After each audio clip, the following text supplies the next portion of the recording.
there everybody, this is the disembodied voice of Mike the Gamer Guy, here to talk with you about E3 Day 2 for Nintendo, and just sort of run through everything that happened.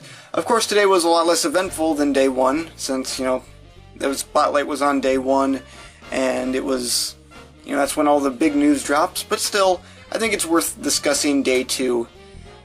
And so let's get right into it. First of all, we saw some more Pokken Tournament Deluxe, and there was also a Pokken Tournament, and it looks fine.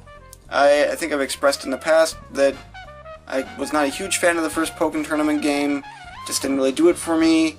The tourney itself, I didn't really watch. I saw that MatPat won it, and actually that made me completely uninterested in going back and watching it. Then after that, we had the Yoshi 2018 first look thing, and this pretty much confirmed, for reasons I'll explain in a future video, probably after E3, this pretty much confirmed for me, though, that this will be a failed but somewhat interesting experiment on part of Nintendo.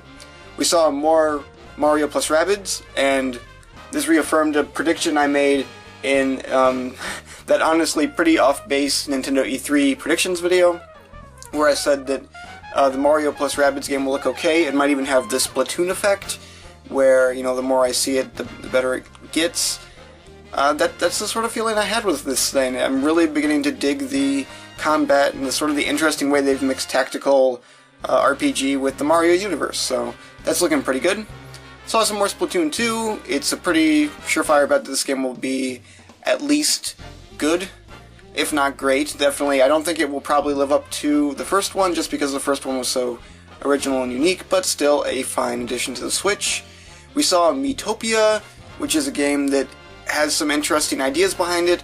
I will have to actually look into this more. I'm sort of intrigued, but I'm not entirely sure it's my thing.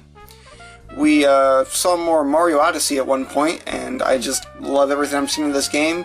I am beginning to worry that we're seeing way more of the game than we should, and that there won't be that much left to explore. I hope that's not the case. That wasn't the case with Zelda. They, went over a ton of Zelda stuff, and that was still a lot of surprises in that game. This one I'm not so sure about. I'm sort of not clear on how many worlds are in this game, and so that's kind of bothering me, but it's looking great what we have seen so far. We also got one new game announcement for a game called Sushido, which is some sort of puzzle game involving sushi. It looks fine for probably a budget title, and it could be good for a lark. I think that I will probably forget about this one pretty quickly. Lastly, we had the ARMS tourney, and this was one of the most boring things I've ever watched in my life. I've seen online reactions be pretty positive towards it, but for starters, ARMS is just not a game that appeals to me, even in the slightest, and furthermore, just watching other people play it is just, it's so drab. I can't even explain it at the moment. Maybe I'll articulate this better in my E3 recap video, but yeah, this was a kind of a low point. But overall, E3 Day 2, I would say, is pretty positive for Nintendo. This is a good way to follow it up. Got to see more of what we heard about on Day 1, and just overall a fun, 7 hours spending with the Treehouse crew.